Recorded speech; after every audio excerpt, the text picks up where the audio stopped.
जी प्यारे विद्यार्थियों, प्यार भरी सत श्री अकाल। अज असी डॉक्टर हरशिंदर कौर का लिखिया लेख हैंकड़ ते हौमे की मार करन जा रहे हाँ। 10वीं जमात के विद्यार्थियों के पाठ विच इस पाठ विच दस्या गया है कि हैंकड़ अते हौमे किस तरह सानू नुकसान पहुँचाउंदी है। आओ इस लेख के राही जानते हाँ। हौमे एक वड्डा रोग है। आम ही वेखण विच आउंदा है कि जिथे अकल सिखर छूंदी होवे उत्थे घमंड अते हंकार नाल ही जफी पा के बैठ जाते हैं। जिवें पैसे वाले नूं अपने पैसे की आकड़ हुंदी है, उस तरह रुतबे नाल जुड़ी ताकत सदका बहुते लोग हंकार नाल भरे हुंदे हन। बुद्धिजीवियों अंदर भी एक अलग किस्म की हौमे वास करती है, जिहड़ी उन्हां दी शख्सियत नूं हाँ पक्षी जां ना पक्षी उभार सकती है। हौमे नूं काबू विच रखना आम आदमी दे वस विच नहीं हुंदा, इसे लई ये बेचैनी अते कलेश का कारण बनती है, जिस नाल शरीर छेती ही बीमारियां सहेड़न लग पैंदा है। इस तरह लेखिका सानूं दसदी है कि किस तरह हैंकड़ ते हौमे जे किसी दे कोले पैसा है तो उन्होंने अपने पैसे का हंकार हो सकता है, तो जे किसी कोले कोई उच्चा रुतबा है तो वह अपने रुतबे का हंकार करता है। यही हैंकड़ ते हौमे है जिहड़ी साडी शख्सियत नूं हाँ पक्षी जां ना पक्षी बना दिंदी है। जिस किसी नूं हौमे काबू करनी आ जाए वह रब का रूप धारण कर लैंदा है। अजिहे मनुख का आले दुआला एक सुखावां माहौल पैदा कर दिंदा है, जिस विच कोई भी इंसान बैठ के आत्मिक शांति का एहसास कर सकता है अते रोग मुक्त हो सकता है। अरबां विचों कोई विरला ही रब्बी रूप दर्जा हासिल कर सकता है। निमरता जां हलीमी दे उच्चे रुतबे पैसे जां इलम नाल सौखियां तालमेल नहीं बैठदा। अगे लेखिका दसदी है कि इस हौमे नूं काबू करना कोई सौखी गल नहीं, पर जो भी इसनूं काबू कर लैंदा है वो रब दा रूप धारण कर लैंदा है। मतलब उसके अंदर जिहड़ी है आत्मिक शांति आ जाती है अते वो हौमे नूं छड्ड के एक रब नाल जुड़न वाला इंसान बन जाता है, तो सभी तरह दीयां गल्लां तो दूर हो जाता है। उस विच किसी तरह का कोई दैर विरोध की भावना नहीं रहिंदी। हौमे किवें इंसान दे अंदर हौली हौली वड़दी है तो जमा हो के किवें दिमाग नूं हंकार नाल भर दिंदी है, बहुते लोगों नूं इस दा पता ही नहीं लगता। हमेशा की तरह मैं बच्चों की डॉक्टर होने के नाते एक निक्के बच्चों तो ही गल छेड़नी चाहांगी। लेखिका कहती है कि किस तरह हौमे साडे अंदर प्रवेश करती है तो किस तरह ये हंकार बन जाती है। जिहड़ी लेखिका है वो एक बच्चों की डॉक्टर है, इस करके वो कहती मैं बच्चों तो ही गल शुरू करनी चाहांगी कि किस तरह बच्चों अंदर हौमे पैदा होंदी है। ज्यों ही निक्का बच्चा ये समझण योग हो जाता है कि पैसियत की अहमियत की है, उस अंदर हौमे की पहली किरण प्रकाशमान हो उठती है तो बच्चा अपने दोस्तों को कुछ इस तरह संबोधन करता है, मेरे पापा को सब तो वड्डी कार है जां मेरा बस्ता सब तो महंगा है। ज्यों ही बच्चे अंदर ये भावना जागी वो अपने दोस्तों विचों गरीब दोस्तों की नूं लभ के उन्हां दी खिल्ली उडाउणी जां उन्हां दे माड़े कपड़िਆਂ उत्ते तरस भरी नज़र पाउणी शुरू कर दिंदा है। छोटे बच्चे अंदर हौमे सਦੀवी वास नहीं करती, इसलिए कई बार अमीरी गरीबी का पाड़ होने के बावजूद भी बड़ी निੱਘी दोस्ती का जन्म हो जाता है। जे इस तरह की दोस्ती की नींह तरस उत्ते धरी जाए तो ये वक्फी हुंदी है, पर जे दूजे दियां आदतां मेल खा जाण तो दोस्ती विच निग पैदा कर दिंदियां हन। थोड़ा वड्डा हो जाण उत्ते बच्चे विच अपनी दिख भी उस अंदर हंकार भरन लग पैंदी है। अपने आप नूं सब तो सोहना अते वखरा समझदा होया बच्चा अपने आले दुआले हौमे की कंध खड़ी कर लैंदा है तो इस कंध नूं मेट ना सकण कारण इस तरह के बच्चे का कोई निੱਘे दोस्त नहीं बनते। इस तरह की हुंदा है कि पहली गल तां जदों बच्चा समझण योग हो जाता है पैसे की अहमियत, तो उस विच अपने खिडौणिਆਂ नूं लैके जां अपने पिता के पैसे नूं लैके हंकार आ जाता है। इस तो इलावा कई बच्चों में अपने आप को थोड़े वड्डे होने ते कि मैं सब तो सोहना है इस तरह नाल भी वो हंकार नाल भर जाते हैं, जिस करके उन्हों कोई चंगा दोस्त नहीं बनता। अजिहे बच्चे कई बारी दूजे लिंग के बच्चों प्रति आकर्षित हो जाते हैं। दूजे लिंग प्रति मतलब मुंडे कुड़ियां प्रति, कुड़ियां मुंडियां प्रति, जां उन्हां विच अपने वाल खिੱचਣ की कोशिश करते हैं। जे तो दोवें ही अपने हौमे का गिलाफ चाढ़ी रखण तो फिर अजिहे रिश्ते विच फिक पै जाणी। कोई दोवें अपने आप को उच्चा साबित करने की कोशिश में लगे रहते हैं। जे अजिहे दोस्तों विचों एक जना अपनी हौमे को कुछ काबू करनी सीख जाए तो रिश्ते देर तक निभ सकते हैं। दो बराबर की टक्कर वाले बच्चे जे एक ग्रुप में इकट्ठे हो जाण तो दुश्मनियां का कारण बनते हैं। वो कहते जदों दो बच्चे दोस्त बनते हैं जां मुंडा कुड़ी दोस्त बनते हैं, जे उन्हां विचों एक जना हौमे नूं काबू कर लैंदा है तो दोस्ती निभ जाती है, नहीं ये भी दोस्ती ज़्यादा देर नहीं निभ सकती। कुछ बच्चे लायक होने कारण भी हौमे का शिकार बन जाते हैं। उन्हां दे अचेत मन विच हौमे का वास होंदे सार ही वो बाकी दोस्तां नाल ਛੇਤੀ ਖੈਬੜਨ ਲੱਗ ਪੈਂਦੇ ਹਨ ਅਤੇ ਆਪਣੇ ਆਪ ਨੂੰ ਬਾਕੀਆਂ ਤੋਂ ਅਲੱਗ ਕਰ ਲੈਂਦੇ ਹਨ। ਨਤੀਜੇ ਵਜੋਂ ਬਾਕੀ ਬੱਚੇ ਆਪ ਹੀ ਉਸ ਬੱਚੇ ਤੋਂ ਕੱਟ ਕੇ ਰਹਿ ਜਾਂਦੇ ਹਨ ਅਤੇ ਉਸ ਨੂੰ ਪੜਾਕੂ ਜਾਂ ਕਿਤਾਬੀ ਕੀੜਾ ਕਹਿ ਕੇ ਉਸ ਨਾਲੋਂ ਰਿਸ਼ਤਾ ਤੋੜ ਲੈਂਦੇ ਹਨ। ਜਦੋਂ ਇੱਕੋ ਕਲਾਸ ਵਿੱਚ ਦੋ ਬੱਚੇ ਪਹਿਲੇ ਨੰਬਰ ਦੀ ਦੌੜ ਵਿੱਚ ਸ਼ਾਮਲ ਹੋਣ ਤਾਂ ਕਈ ਵਾਰ ਵਧੀਆ ਨਤੀਜੇ ਵੀ ਨਿਕਲ ਆਉਂਦੇ ਹਨ, ਕਿਉਂਕਿ ਪਹਿਲੇ ਨੰਬਰ 'ਤੇ ਆਉਣ ਲਈ ਬੱਚਾ ਜ਼ਿਆਦਾ ਪੜ੍ਹਦਾ ਹੈ ਅਤੇ ਲਾਇਕ ਬਣ ਜਾਂਦਾ ਹੈ। ਪਰ ਕਈ ਵਾਰ ਹਉਮੈ ਦੀ ਟੱਕਰ ਮਾੜਾ ਅਸਰ ਵੀ ਪਾ ਦਿੰਦੀ ਹੈ ਅਤੇ ਬੱਚਾ ਪਹਿਲੇ ਨੰਬਰ 'ਤੇ ਨਾ ਆ ਸਕਣ ਉੱਤੇ ਢਹਿੰਦੀ ਕਲਾ ਵੱਲ ਚਲਾ ਜਾਂਦਾ ਹੈ ਅਤੇ ਮਾੜੀਆਂ ਆਦਤਾਂ ਦਾ ਵੀ ਪਾਲ ਸਕਦਾ ਹੈ, ਮਸਲਨ ਨਸ਼ੇ ਦੀ ਲੱਤ ਆਦਿ। ਜਦੋਂ ਅਜਿਹੇ ਬੱਚੇ ਦੀ ਹਉਮੈ ਮਾਪਿਆਂ ਵੱਲੋਂ ਸਹਿਲਾਈ ਜਾਏ ਤਾਂ ਬੱਚਾ ਹੰਕਾਰ ਦੇ ਅਸਰ ਹੇਠ ਪੂਰੀ ਤਰ੍ਹਾਂ ਆ ਜਾਂਦਾ ਹੈ ਅਤੇ ਮਾਪਿਆਂ ਨਾਲ ਵੀ ਬਦਸਲੂਕੀ ਕਰਨ ਲੱਗ ਪੈਂਦਾ ਹੈ। ਇਸ ਤਰ੍ਹਾਂ ਅਸੀਂ ਦੇਖਦੇ ਹਾਂ ਕਿ ਕਈ ਵਾਰ ਨੰਬਰ 1 'ਤੇ ਆਉਣ ਦੀ ਰੇਸ ਜਿਹੜੀ ਕਲਾਸ ਵਿੱਚੋਂ ਪਹਿਲੇ ਨੰਬਰ 'ਤੇ, ਕਈ ਵਾਰੀ ਤਾਂ ਇਹ ਪੋਜ਼ੀਟਿਵ ਨਤੀਜੇ ਵੀ ਦਿੰਦੀ ਹੈ, ਪਰ ਕਈ ਵਾਰੀ ਇਹਦੇ ਮਾੜੇ ਅਸਰ ਵੀ ਨਿਕਲ ਜਾਂਦੇ ਹਨ। ਜਿਹੜਾ ਬੱਚਾ ਪਹਿਲੇ ਨੰਬਰ 'ਤੇ ਨਹੀਂ ਆ ਸਕਦਾ ਉਹ ਨਿਰਾਸ਼ਾ ਕਾਰਨ ਕਈ ਗਲਤ ਆਦਤਾਂ ਵੀ ਪਾਲ ਲੈਂਦਾ ਹੈ। ਇਸ ਤਰ੍ਹਾਂ ਨਾਲ ਬੱਚਿਆਂ ਵਿੱਚ ਇਸ ਤਰ੍ਹਾਂ ਦੀ ਜਿਹੜੀ ਹੰਕਾਰ ਦੀ ਭਾਵਨਾ ਹੈ ਉਹਨਾਂ ਨੂੰ ਕਈ ਵਾਰੀ ਮਾੜੀਆਂ ਆਦਤਾਂ ਵੱਲ ਵੀ ਲੈ ਜਾਂਦੀ ਹੈ। ਹੰਕਾਰ ਦਾ ਮਾਰਿਆ ਮਨੁੱਖ ਜਦੋਂ ਵਿਆਹੁਤਾ ਜ਼ਿੰਦਗੀ ਵਿੱਚ ਪੈਰ ਧਰਦਾ ਹੈ ਤਾਂ ਜਿਹੜਾ ਰਿਸ਼ਤਾ ਉਹ ਗੰਢਦਾ ਹੈ ਉਸ ਵਿੱਚ ਦੋਸਤੀ ਦਾ ਨਿੱਘ ਉੱਕਾ ਹੀ ਨਹੀਂ ਹੁੰਦਾ, ਕਿਉਂਕਿ ਅਜਿਹੇ ਬੰਦੇ ਦਾ ਪੂਰਾ ਜ਼ੋਰ ਆਪਣੇ ਸਾਥੀ ਨੂੰ ਨੀਵਾਂ ਵਿਖਾਉਣ ਦੇ ਚੱਕਰ ਵਿੱਚ ਹੀ ਲੱਗ ਜਾਂਦਾ ਹੈ ਜਾਂ ਆਪਣੇ ਆਪ ਨੂੰ ਲਗਾਤਾਰ ਉੱਚਾ ਸਾਬਤ ਕਰਨ ਦੇ ਚੱਕਰ ਵਿੱਚ।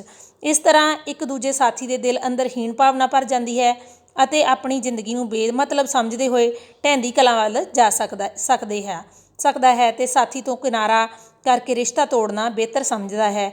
ਬਹੁਤੇ ਵਿਆਹ ਅੱਜ ਕੱਲ੍ਹ ਇਸੇ ਲਈ ਹੀ ਲਗਾਤਾਰ ਟੁੱਟ ਰਹੇ ਹਨ, ਕਿਉਂਕਿ ਉਹ ਹਉਮੈ ਕਾਰਨ ਇੱਕ ਦੂਜੇ ਨੂੰ ਸਮਝ ਹੀ ਨਹੀਂ ਸਕਦੇ ਜਾਂ ਇੱਕ ਸਾਥੀ ਹੈ ਜਿਹੜਾ ਹਉਮੈ ਦਾ ਸ਼ਿਕਾਰ ਹੋ ਜਾਂਦਾ ਹੈ ਅਤੇ ਉਹ ਆਪਣਾ ਕਿਨਾਰਾ ਉਸ ਤੋਂ ਕਰ ਲੈਂਦਾ ਹੈ। ਆਖਰ ਪਤਾ ਕਿਵੇਂ ਲੱਗੇ ਕਿ ਬੰਦਾ ਹੰਕਾਰਿਆ ਹੋਇਆ ਹੈ। ਅੱਗੇ ਲੇਖਿਕਾ ਦੱਸਦੀ ਹੈ ਕਿ ਕਿਵੇਂ ਪਤਾ ਲੱਗਦਾ ਹੈ ਕਿ ਬੰਦਾ ਸਾਹਮਣੇ ਵਾਲਾ ਹੰਕਾਰਿਆ ਹੋਇਆ ਹੈ। ਜਦੋਂ ਬੰਦਾ ਆਪਣੇ ਬਾਰੇ ਟੋਕਾ ਟਾਕੀ ਦੀ ਨਿੱਕੀ ਜਿਹੀ ਗੱਲ ਉੱਤੇ ਖਿੱਚ ਜਾਂਦਾ ਹੋਵੇ, ਰਤਾ ਜਿੰਨੀ ਪੁੱਛ ਗਿੱਛ ਕਰਨ ਉੱਤੇ ਪਾਸਾ ਵੱਟ ਲੈਂਦਾ ਹੋਵੇ, ਗੱਲ ਕਰਦਿਆਂ ਕੱਟੇ ਜਾਣ ਉੱਤੇ ਅੱਗ ਬਬੂਲਾ ਹੁੰਦਾ ਹੋਵੇ, ਸਾਥੀਆਂ ਕੋਲੋਂ ਜਾਂ ਕਰਿੰਦਿਆਂ ਕੋਲੋਂ ਅੱਖ ਬਚਾ ਕੇ ਲੰਘਣਾ ਸ਼ੁਰੂ ਕਰ ਦੇਵੇ, ਦੋ ਟੁਕ ਗੱਲ ਕਰਕੇ ਛੇਤੀ ਗੱਲਬਾਤ ਬੰਦ ਕਰ ਦੇਵੇ, ਕੋਈ ਵੀ ਸਵਾਲ ਪੁੱਛਣ ਉੱਤੇ ਛੇਤੀ ਚਿੜ ਜਾਂਦਾ ਹੋਵੇ, ਫੋਨ ਕਰਨ ਉੱਤੇ ਵੀ ਗੱਲ ਕੱਟਣ ਲੱਗ ਪਵੇ, ਮਹਿੰਗੇ ਪਹਿਰਾਵੇ ਪਾਉਣ ਦੇ ਨਾਲ ਨਾਲ ਦੂਜਿਆਂ ਦੇ ਪਹਿਰਾਵੇ ਉੱਤੋਂ ਹੇਠਾਂ ਤੱਕ ਤਿਰਸਕਾਰ ਦੀ ਨਜ਼ਰ ਨਾਲ ਵੇਖਣ ਲੱਗ ਪਵੇ, ਕਿਸੇ ਦੀ ਨਿੱਕੀ ਜਿਹੀ ਗਲਤੀ ਉੱਤੇ ਜ਼ਹਿਰੀਲੀ ਮੁਸਕਾਨ ਨਾਲ ਸਿਰ ਛੰਡਣ ਲੱਗ ਪਵੇ, ਦੂਜੇ ਨੂੰ ਬੇਵਜ੍ਹਾ ਉਡੀਕ ਕਰਾਉਂਦਾ ਰਹੇ, ਕੋਈ ਜੀ ਕਹੇ ਬਗੈਰ ਗੱਲ ਕਰ ਰਹੇ ਤਾਂ ਖਾਣ ਵੱਢਣ ਨੂੰ ਪਵੇ, ਕਿਸੇ ਨੂੰ ਅਗਾਂਹ ਵੱਧਦੇ ਵੇਖ ਕੇ ਨਫ਼ਰਤ ਨਾਲ ਭਰ ਜਾਏ ਅਤੇ ਉਸ ਦਾ ਨੁਕਸਾਨ ਕਰਨ ਬਾਰੇ ਲਗਾਤਾਰ ਸੋਚਦਾ ਰਹੇ, ਹਰ ਕਿਸੇ ਅੱਗੇ ਆਪਣੇ ਜਾਂ ਆਪਣੇ ਪਿਛੋਕੜ ਬਾਰੇ ਸੇਖੀਆਂ ਬਘਾਰਦਾ ਰਹੇ, ਕਿਸੇ ਦੂਜੇ ਦੀ ਤਾਰੀਫ ਕਰਨ ਉੱਤੇ ਪਾਰਟੀ ਛੱਡ ਕੇ ਤੁਰ ਜਾਏ ਆਦਿ। ਇਸ ਤਰ੍ਹਾਂ ਦੇ ਲੱਛਣ ਜਦੋਂ ਵਿਅਕਤੀ ਵਿੱਚ ਪੈਦਾ ਹੋ ਜਾਂਦੇ ਹਨ ਤਾਂ ਸਾਨੂੰ ਸਮਝ ਲੈਣਾ ਚਾਹੀਦਾ ਹੈ ਕਿ ਉਹ ਵਿਅਕਤੀ ਹੰਕਾਰਿਆ ਗਿਆ ਹੈ। ਇਹ ਸਭ ਕੁਝ ਜਾਣ ਕੇ ਇਹ ਤਾਂ ਸੌਖਿਆ ਹੀ ਕਿਆਸ ਲਾਇਆ ਜਾ ਸਕਦਾ ਹੈ ਕਿ ਅਜਿਹੇ ਲੋਕ ਹਜ਼ਾਰਾਂ ਦੀ ਗਿਣਤੀ ਵਿੱਚ ਸਾਡੇ ਆਸ-ਪਾਸ ਘੁੰਮ ਰਹੇ ਹਨ ਅਤੇ ਇਹਨਾਂ ਵਿੱਚੋਂ ਕੁਝ ਚਿੰਨ੍ਹਾਂ ਰਾਹੀਂ ਸ਼ਾਇਦ ਇਹ ਵੀ ਜਾਪੇ ਕਿ ਅਸੀਂ ਆਪ ਵੀ ਇਸ ਦਾ ਸ਼ਿਕਾਰ ਬਣ ਚੁੱਕੇ ਹਾਂ। ਫਿਰ ਅਜਿਹੇ ਲੋਕਾਂ ਨਾਲ ਨਜਿੱਠਿਆ ਕਿਵੇਂ ਜਾਵੇ? ਲੇਖਿਕਾ ਅੱਗੇ ਦੱਸਦੀ ਹੈ ਕਿ ਜੇ ਅਜਿਹੇ ਲੋਕਾਂ ਨਾਲ ਸਾਡਾ ਵਾਹ ਪੈ ਜਾਵੇ ਤਾਂ ਇਹਨਾਂ ਨਾਲ ਨਜਿੱਠਣਾ ਕਿਵੇਂ ਹੈ, ਇਹਨਾਂ ਨਾਲ ਵਤੀਰਾ ਕਿਸ ਤਰ੍ਹਾਂ ਦਾ ਕਰਨਾ ਹੈ। ਬਹੁਤੇ ਤਾਂ ਅਜਿਹੇ ਅਫਸਰਾਂ ਨਾਲ ਨਿਭਾ ਰਹੇ ਹੋਣਗੇ ਅਤੇ ਬਹੁਤੇ ਵਿਆਹੁਤਾ ਜ਼ਿੰਦਗੀ ਵਿੱਚ ਆਪਣੇ ਸਾਥੀ ਹੱਥੋਂ ਦੁਖੀ ਹੋ ਚੁੱਕੇ ਹੋਣਗੇ। ਇਸ ਤੋਂ ਪਹਿਲਾਂ ਇਹਨਾਂ ਦੇ ਡਾਕਟਰੀ ਜਾਂ ਮਨੋਵਿਗਿਆਨਕ ਹਾਲ ਬਾਰੇ ਜਾਣੀਏ। ਇੱਕ ਘਟਨਾ ਮੇਰੇ ਦਿਲੋਂ ਦਿਮਾਗ ਵਿੱਚ ਹਾਵੀ ਹੋਈ ਬੈਠੀ ਹੈ, ਮੇਰੇ ਅੱਖੀਂ ਵੇਖੀ ਹੈ ਮੈਂ ਜ਼ਰੂਰ ਦੱਸਣਾ ਚਾਹਾਂਗੀ। ਇਹਦੇ ਵਿੱਚ ਡਾਕਟਰ ਹਰਸ਼ਿੰਦਰ ਕੌਰ ਸਾਨੂੰ ਆਪਣੇ ਅੱਖੀਂ ਦੱਸੀ ਘਟਨਾ ਬਾਰੇ ਦੱਸਦੀ ਹੈ, ਦੇਖੀ ਘਟਨਾ ਬਾਰੇ ਕਿ ਕਿਸ ਤਰ੍ਹਾਂ ਹੰਕਾਰ ਵਿੱਚ ਬੰਦਾ ਗਲਤ ਕਦਮ ਉਠਾ ਲੈਂਦਾ ਹੈ। ਇੱਕ ਬਹੁਤ ਵੱਡੇ ਅਫਸਰ ਅਤੇ ਅੱਧੇ ਅਮੀਰ ਆਦਮੀ ਦਾ ਬੇਟਾ ਮੇਰੀ ਬੇਟੀ ਦੀ ਕਲਾਸ ਵਿੱਚ ਪੜ੍ਹਦਾ ਸੀ। ਉਹ ਦੋਵੇਂ ਉਦੋਂ ਦੂਜੀ ਜਮਾਤ ਵਿੱਚ ਸਨ। ਇੱਕ ਰਾਤ ਹਸਪਤਾਲ ਵਿੱਚ ਮੇਰੀ ਡਿਊਟੀ ਸੀ। ਜਦੋਂ ਮੈਂ ਉਸ ਬੱਚੇ ਨੂੰ ਲਹੂ ਲੁਹਾਨ ਹਾਲਤ ਵਿੱਚ ਉਸਦੇ ਮਾਪੇ ਹਸਪਤਾਲ ਵਿੱਚ ਲੈ ਕੇ ਆਏ, ਉਸ ਬੱਚੇ ਦਾ ਸੱਜਾ ਹੱਥ ਪੂਰੀ ਤਰ੍ਹਾਂ ਫਿੱਸਿਆ ਪਿਆ ਸੀ। ਐਕਸਰੇ ਤੋਂ ਬਾਅਦ ਪਤਾ ਲੱਗਿਆ ਕਿ ਸਾਰੀਆਂ ਹੱਡੀਆਂ ਦਾ ਚੂਰਾ ਹੋ ਗਿਆ ਸੀ ਅਤੇ ਠੀਕ ਹੋਣ ਦੀ ਹਾਲਤ ਵਿੱਚ ਨਹੀਂ ਸੀ। ਪੱਟੀਆਂ ਬੰਨ੍ਹ ਕੇ ਦਰਦ ਦੇ ਟੀਕਿਆਂ ਤੋਂ ਬਾਅਦ ਜਦੋਂ ਬੱਚੇ ਦੀ ਹਾਲਤ ਕੁਝ ਠੀਕ ਹੋਈ ਤਾਂ ਮੈਂ ਉਸ ਦੀ ਰੋ ਰੋ ਕੇ ਬੇਹਾਲ ਹੋਈ ਮਾਂ ਤੋਂ ਪੁੱਛਿਆ ਕਿ ਇਹ ਕਿਵੇਂ ਹੋਇਆ। ਉਸਨੇ ਦੱਸਿਆ ਕਿ ਉਸਦੇ ਪਿਓ ਨੇ ਮਹਿੰਗੀ ਨਵੀਂ ਕਾਰ ਖਰੀਦ ਕੇ ਘਰ ਲਿਆਇਆ ਸੀ ਅਤੇ ਇਸ ਕਰਕੇ ਦੋਸਤਾਂ ਨੂੰ ਪਾਰਟੀ ਉੱਤੇ ਸੱਦਿਆ ਹੋਇਆ ਸੀ। ਇਸ ਬੱਚੇ ਨੇ ਕਾਰ ਉੱਤੇ ਕਿੱਲ ਨਾਲ ਝਰੀਟਾਂ ਮਾਰ ਦਿੱਤੀਆਂ ਤਾਂ ਗੁੱਸੇ ਵਿੱਚ ਆ ਕੇ ਇਸਦੇ ਪਿਓ ਨੇ ਕਾਰ ਦੇ ਰੈਂਚ ਨਾਲ ਕੁੱਟ-ਕੁੱਟ ਕੇ ਇਸ ਦਾ ਸਾਰਾ ਹੱਥ ਬੁਰੀ ਤਰ੍ਹਾਂ ਤੋੜ ਦਿੱਤਾ। ਉਹ ਬੱਚਾ ਹਾਲੇ ਪੂਰੀ ਤਰ੍ਹਾਂ ਬੇਹੋਸ਼ ਨਹੀਂ ਸੀ ਇਸ ਲਈ ਹੌਲੀ ਜਿਹੀ ਬੋਲ ਪਿਆ, ਮੰਮੀ ਜੀ ਝਰੀਟਾਂ ਨਹੀਂ ਸੀ ਮਾਰੀਆਂ, ਸਿਰਫ ਇੰਨਾ ਹੀ ਲਿਖਿਆ ਸੀ, ਆਈ ਲਵ ਯੂ ਪਾਪਾ। ਪਾਪਾ ਸ਼ਬਦ ਹਾਲੇ ਪੂਰਾ ਨਹੀਂ ਸੀ ਲਿਖ ਸਕਿਆ, ਪਾਪਾ ਪਹਿਲਾਂ ਹੀ ਮਾਰਨ ਲੱਗ ਪਏ। ਇਹ ਸੁਣ ਕੇ ਮੇਰਾ ਦਿਲ ਬੁੱਝ ਗਿਆ। ਸਿਰਫ ਪਿਆਰ ਦਾ ਇਜ਼ਹਾਰ ਕਰਨ ਖਾਤਰ ਇਸ ਬੱਚੇ ਦਾ ਸੱਜਾ ਹੱਥ ਜ਼ਿੰਦਗੀ ਭਰ ਲਈ ਨਕਾਰਾ ਹੋ ਗਿਆ ਸੀ। ਉਸਦੇ ਪਿਓ ਦੇ ਮੱਥੇ ਉੱਤੇ ਰਤਾ ਜਿੰਨੀ ਵੀ ਸ਼ਿਕਨ ਨਹੀਂ ਸੀ। ਮੈਨੂੰ ਬਾਅਦ ਵਿੱਚ ਪਤਾ ਲੱਗਿਆ ਕਿ ਬਾਅਦ ਵਿੱਚ ਉਸਦਾ ਹੰਕਾਰੀ ਪਿਓ ਅਤੇ ਮਾਂ ਦਾ ਵਿਆਹ ਟੁੱਟ ਗਿਆ ਅਤੇ ਮਾਂ ਆਪਣੇ ਬੱਚੇ ਨੂੰ ਲੈ ਕੇ ਪਟਿਆਲਾ ਛੱਡ ਕੇ ਚਲੀ ਗਈ। ਇਹੋ ਜਿਹੇ ਹੋਰ ਵੀ ਬਥੇਰੇ ਕੇਸ ਵੇਖਣ ਨੂੰ ਮਿਲਦੇ ਹਨ ਅਤੇ ਦਿਲ ਵਿੱਚ ਕਸਕ ਜਿਹੀ ਛੱਡ ਦਿੰਦੇ ਹਨ, ਪਰ ਹਰ ਕੇਸ ਦਾ ਹੱਲ ਡਾਕਟਰ ਵਾਸਤੇ ਕੱਢਣਾ ਸੌਖਾ ਨਹੀਂ ਹੁੰਦਾ। ਇਸ ਤਰ੍ਹਾਂ ਇਸ ਕਹਾਣੀ ਵਿੱਚ ਅਸੀਂ ਦੇਖਦੇ ਹਾਂ, ਜਿਹੜੀ ਲੇਖਕਾਂ ਨੇ ਸਾਨੂੰ ਦੱਸੀ ਹੈ ਕਿ ਕਿਸ ਤਰ੍ਹਾਂ ਹੰਕਾਰ ਵਿੱਚ ਪਿਓ ਆਪਣੇ ਬੱਚੇ ਦਾ ਹੱਥ ਹੀ ਜਿਹੜਾ ਜ਼ਿੰਦਗੀ ਭਰ ਲਈ ਨਕਾਰਾ ਕਰ ਦਿੰਦਾ ਹੈ, ਉਹ ਆਪਣੀ ਸਿਰਫ ਹਉਮੈ ਅਤੇ ਹੈਂਕੜ ਦੇ ਕਾਰਨ। ਜੇ ਕਿਤੇ ਹੈਂਕੜਬਾਜ਼ ਬੰਦੇ ਨਾਲ ਵਾਹ ਪੈ ਹੀ ਜਾਏ ਅਤੇ ਨਿਭਾਉਣਾ ਵੀ ਪਵੇ ਤਾਂ ਆਪਣੇ ਅੰਦਰ ਤਣਾਅ ਪੈਦਾ ਕਰਨ ਦੀ ਬਜਾਏ ਆਪਣੀ ਜ਼ਿੰਦਗੀ ਨੂੰ ਨਰਕ ਬਣਾਉਣ ਦੀ ਥਾਂ ਇਹ ਨੁਸਖੇ ਅਜ਼ਮਾ ਕੇ ਦੇਖੇ ਜਾ ਸਕਦੇ ਹਨ। ਆਓ ਦੇਖਦੇ ਹਾਂ ਇਹ ਨੁਸਖੇ ਕਿਹੜੇ ਹਨ। ਲੇਖਿਕਾ ਸਾਨੂੰ ਕੀ ਨੁਸਖੇ ਦੱਸਦੀ ਹੈ। ਪਹਿਲਾਂ ਇਹ ਪੱਕਾ ਕਰੋ ਕਿ ਬੰਦਾ ਹੈਂਕੜਬਾਜ਼ ਹੈ ਵੀ ਜਾਂ ਸਾਡੇ ਕੋਲੋਂ ਕੋਈ ਗਲਤੀ ਹੋਈ ਹੈ ਜਾਂ ਜਿਸ ਕਰਕੇ ਅਫਸਰ ਬਹੁਤ ਨਾਰਾਜ਼ ਹੈ। ਜੇ ਅਗਲਾ ਬੰਦਾ ਖਾਣ ਵੱਢਣ ਨੂੰ ਪੈ ਰਿਹਾ ਹੈ ਤਾਂ ਕਿ ਸਾਡੀ ਗਲਤੀ ਬਹੁਤ ਜ਼ਿਆਦਾ ਵੱਡੀ ਤਾਂ ਨਹੀਂ ਸੀ। ਆਮ ਤੌਰ ਉੱਤੇ ਹੰਕਾਰੀ ਬੰਦੇ ਕਿਸੇ ਨੂੰ ਆਪਣੇ ਤੋਂ ਬਿਹਤਰ ਸਾਬਤ ਕਰਦਾ ਵੇਖ ਕੇ ਉਸ ਉੱਤੇ ਟੁੱਟ ਕੇ ਪੈ ਜਾਂਦੇ ਹਨ ਅਤੇ ਇਸੇ ਲਈ ਛੇਤੀ ਹੀ ਪਛਾਣੇ ਜਾਂਦੇ ਹਨ। ਅਜਿਹੇ ਹਾਲਾਤ ਵਿੱਚ ਆਪਣੇ ਦ੍ਰਿੜ ਇਰਾਦੇ ਅਤੇ ਪੂਰੀ ਮਾਨਸਿਕ ਤਾਕਤ ਨਾਲ ਡਟੇ ਰਹਿਣ ਅਤੇ ਟਿਕਾ ਕੇ ਛੋਟਾ ਅਤੇ ਢੁਕਵਾਂ ਜਵਾਬ ਦੇਣ ਨਾਲ ਭੈੜੀ ਤਰ੍ਹਾਂ ਬੋਲਦਾ ਬੰਦਾ ਚੁੱਪ ਹੋਣ ਉੱਤੇ ਮਜਬੂਰ ਕੀਤਾ ਜਾ ਸਕਦਾ ਹੈ। ਜੇ ਕਿਸੇ ਅਜਿਹੇ ਬੰਦੇ ਰਾਹੀਂ ਬੇਇੱਜ਼ਤੀ ਹੋ ਗਈ ਹੋਵੇ ਤਾਂ ਉਸ ਨੂੰ ਦਿਲ ਉੱਤੇ ਲਾਉਣ ਦੀ ਲੋੜ ਨਹੀਂ, ਬਲਕਿ ਬਾਅਦ ਵਿੱਚ ਉਸ ਵਿੱਚੋਂ ਕੋਈ ਹਾਸੇ ਵਾਲੀ ਗੱਲ ਕੱਢ ਕੇ ਅਤੇ ਉਸਦੇ ਹਾਵ ਭਾਵਾਂ ਉੱਤੇ ਆਪਣੇ ਦਿਲ ਵਿੱਚ ਮਜ਼ਾਕ ਕੱਸ ਕੇ ਜਾਂ ਆਪਣੇ ਦੋਸਤਾਂ ਨਾਲ ਹੱਸ ਖੇਡ ਕੇ ਆਪਣੇ ਆਪ ਨੂੰ ਸ਼ਾਂਤ ਕੀਤਾ ਜਾ ਸਕਦਾ ਹੈ। ਇੱਕ ਹੱਡਬੀਤੀ ਮੈਂ ਵੀ ਦੱਸ ਦਿੰਦੀ ਹਾਂ। ਲੇਖਿਕਾ ਦੱਸਦੀ ਹੈ ਕਿ ਸਾਡਾ ਪ੍ਰਿੰਸੀਪਲ ਬਹੁਤ ਖਰਾਂਟ ਅਤੇ ਹੈਂਕੜਬਾਜ਼ ਆਦਮੀ ਸੀ। ਇਸੇ ਲਈ ਅਸੀਂ ਸਾਰੇ ਵਿਦਿਆਰਥੀ ਉਸ ਨੂੰ ਛੇੜ ਬੋਲ ਕੇ ਤਸੱਲੀ ਕਰ ਲੈਂਦੇ ਸੀ। ਖੜਕ ਸਿੰਘ ਕੇ ਖੜਕਨੇ ਸੇ ਖੜਕਤੀ ਹੈ ਖਿੜਕੀਆਂ, ਖਿੜਕੀਓਂ ਕੇ ਖੜਕਨੇ ਸੇ ਖੜਕਤਾ ਹੈ ਖੜਕ ਸਿੰਘ। ਇਹ ਸਤਰਾਂ ਬਾਅਦ ਵਿੱਚ ਇੰਨੀਆਂ ਮਸ਼ਹੂਰ ਹੋ ਗਈਆਂ ਕਿ ਉਸਦੇ ਰਿਟਾਇਰ ਹੋ ਜਾਣ ਤੋਂ ਬਾਅਦ ਵੀ ਮੈਡੀਕਲ ਕਾਲਜ ਵਿੱਚ ਬਹੁਤ ਸਾਲ ਇਹ ਛੇੜ ਚੱਲਦੀ ਰਹੀ ਸੀ ਅਤੇ ਹੁਣ ਅਜਿਹੇ ਹਿੰਦੀ ਫਿਲਮ ਦੇ ਗੀਤ ਵਿੱਚ ਵੀ ਇਹ ਸਤਰਾਂ ਵਰਤੀਆਂ ਗਈਆਂ ਸਨ।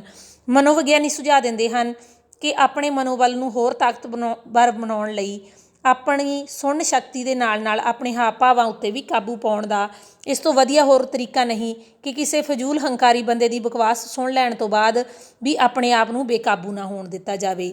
ਇਸ ਨਾਲ ਹੰਕਾਰੀ ਬੰਦੇ ਦੇ ਹਉਮੈ ਨੂੰ ਤਗੜੀ ਸੱਟ ਵੱਜ ਜਾਂਦੀ ਹੈ। ਉਹ ਅਜਿਹਾ ਸੋਚਣ ਲਈ ਮਜਬੂਰ ਹੋ ਜਾਂਦਾ ਹੈ ਕਿ ਮੇਰੇ ਬੋਲਣ ਦਾ ਜੇ ਅਗਲੇ ਬੰਦੇ ਉੱਤੇ ਉੱਕਾ ਹੀ ਕੋਈ ਅਸਰ ਨਹੀਂ ਹੁੰਦਾ ਤਾਂ ਮੇਰੇ ਬੋਲਣ ਦਾ ਫਾਇਦਾ ਹੀ ਨਹੀਂ। ਜੇ ਇਸ ਤਰ੍ਹਾਂ ਦੇ ਬੰਦੇ ਨੂੰ ਵਾਪਸ ਗਾਲਾਂ ਕੱਢਣ ਲੱਗ ਪਈਏ ਤਾਂ ਸਮਝ ਲੈਣਾ ਚਾਹੀਦਾ ਹੈ ਕਿ ਉਹਦੇ ਵਿੱਚ ਅਤੇ ਸਾਡੇ ਵਿੱਚ ਉੱਕਾ ਫਰਕ ਨਹੀਂ ਹੈ ਅਤੇ ਸਾਡੇ ਅੰਦਰ ਵੀ ਹਉਮੈ ਵਾਸ ਕਰ ਚੁੱਕੀ ਹੈ। ਠਰ੍ਹੰਮੇ ਨਾਲ ਪਰ ਸਖਤ ਆਵਾਜ਼ ਵਿੱਚ ਉਸ ਬੰਦੇ ਨੂੰ ਇਹ ਦਰਸਾਇਆ ਜਾ ਸਕਦਾ ਹੈ ਕਿ ਇਨਸਾਨ ਇਸ ਲਹਿਜੇ ਨਾਲ ਗੱਲ ਨਹੀਂ ਕਰਦੇ ਅਤੇ ਨਾ ਹੀ ਅੱਗੇ ਤੋਂ ਇਸ ਤਰ੍ਹਾਂ ਨਾਲ ਸਾਡੇ ਨਾਲ ਗੱਲ ਕਰਨ ਦੀ ਲੋੜ ਹੈ। ਠੀਕ ਤਰੀਕੇ ਨਾਲ ਗੱਲ ਕਰਨੀ ਹੋਵੇ ਤਾਂ ਜਦੋਂ ਮਰਜ਼ੀ ਗੱਲ ਕਰ ਲਵੋ।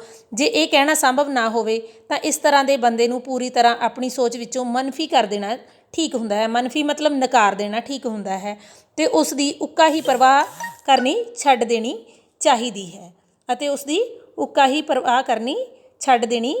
ਚਾਹੀਦੀ ਹੈ ਅਤੇ ਇਸ ਤਰ੍ਹਾਂ ਨਾਲ ਕੀ ਹੁੰਦਾ ਹੈ, ਜੇ ਕਿਤੇ ਅਜਿਹਾ ਬੰਦਾ 4 ਜਣਿਆਂ ਵਿੱਚ ਖੜ੍ਹਾ ਹੋਵੇ ਤਾਂ ਬਾਕੀਆਂ ਨਾਲ ਮੁਸਕਰਾ ਕੇ ਹੈਲੋ ਕਰਕੇ ਅਗਾਂਹ ਲੰਘਿਆ ਜਾ ਸਕਦਾ ਹੈ ਅਤੇ ਉਸ ਨੂੰ ਅਣਦੇਖਿਆ ਕਰਨਾ ਹੀ ਠੀਕ ਹੈ। ਜੇ ਅਜਿਹਾ ਬੰਦਾ ਬੇਇੱਜ਼ਤੀ ਕਰਨੀ ਚਾਹੇ ਤਾਂ ਆਪਣੇ ਆਪ ਨੂੰ ਕੰਮ ਵਿੱਚ ਮਸ਼ਰੂਫ ਦਿਖਾ ਕੇ ਜਾਂ ਫੋਨ ਉੱਤੇ ਕਿਸੇ ਨਾਲ ਗੱਲ ਕਰਕੇ ਉਸ ਨੂੰ ਨਕਾਰੇ ਜਾਣ ਦਾ ਅਹਿਸਾਸ ਕਰਵਾਇਆ ਜਾ ਸਕਦਾ ਹੈ। ਬਹੁਤੇ ਹੰਕਾਰੇ ਅਫਸਰ ਆਮ ਤੌਰ 'ਤੇ ਆਪਣੀ ਗੱਲ ਮੁਕਾ ਕੇ ਦੂਜੇ ਕੋਲੋਂ ਕਿਸੇ ਜਵਾਬ ਦੀ ਉਮੀਦ ਨਹੀਂ ਰੱਖਦੇ ਹੁੰਦੇ, ਸੋ ਸੁਣ ਕੇ ਸਿਰ ਹਿਲਾ ਕੇ ਕਮਰੇ ਵਿੱਚੋਂ ਬਾਹਰ ਨਿਕਲਿਆ ਜਾ ਸਕਦਾ ਹੈ। ਜੇ ਬਹਿਸ ਛੇੜ ਕੇ ਲਈ ਤਾਂ ਕਈ ਵਾਰ ਮਾੜੇ ਨਤੀਜੇ ਨਿਕਲ ਸਕਦੇ ਹਨ। ਅਜਿਹੇ ਮਾਹੌਲ ਨੂੰ ਆਪਣੇ ਦਫ਼ਤਰ ਤੋਂ ਘਰ ਜਾਂ ਘਰ ਤੋਂ ਦਫ਼ਤਰ ਨਹੀਂ ਲਿਜਾਣਾ ਚਾਹੀਦਾ ਅਤੇ ਨਾ ਹੀ ਤਣਾਅ ਤੋਂ ਸਹੇੜੀਆਂ ਬਿਮਾਰੀਆਂ ਦੀ ਸ਼ੁਰੂਆਤ ਵੀ ਕਰਨੀ ਚਾਹੀਦੀ ਹੈ। ਜੇ ਕਿਤੇ ਹੰਕਾਰੇ ਹੋਏ ਅਫਸਰ ਦੀ ਕੋਈ ਕਮਜ਼ੋਰੀ ਲੱਭ ਜਾਏ ਤਾਂ ਬਸ ਫਿਰ ਕਹਿਣਾ ਹੀ ਕਿਆ। ਹੰਕਾਰਿਆ ਸੋ ਮਾਰਿਆ ਦੀ ਹਕੀਕਤ ਜਾਣ ਲੈਣ ਤੋਂ ਬਾਅਦ ਆਪਣੀ ਹਉਮੈ ਨੂੰ ਸਿਰ ਉੱਤੇ ਚੜ੍ਹਨ ਤੋਂ ਪਹਿਲਾਂ ਹੀ ਪੱਖੀ ਬਣਾ ਲਈਏ ਤਾਂ ਕਮਾਲ ਦੀ ਸ਼ਖਸੀਅਤ ਬਣ ਸਕਦੀ ਹੈ। ਸ੍ਰੀ ਗੁਰੂ ਨਾਨਕ ਦੇਵ ਜੀ ਨੇ ਫਰਮਾਇਆ ਸੀ, ਹਉਮੈ ਵੱਡਾ ਰੋਗ ਹੈ, ਦਾਰੂ ਵੀ ਇਸ ਮਾਹੇ।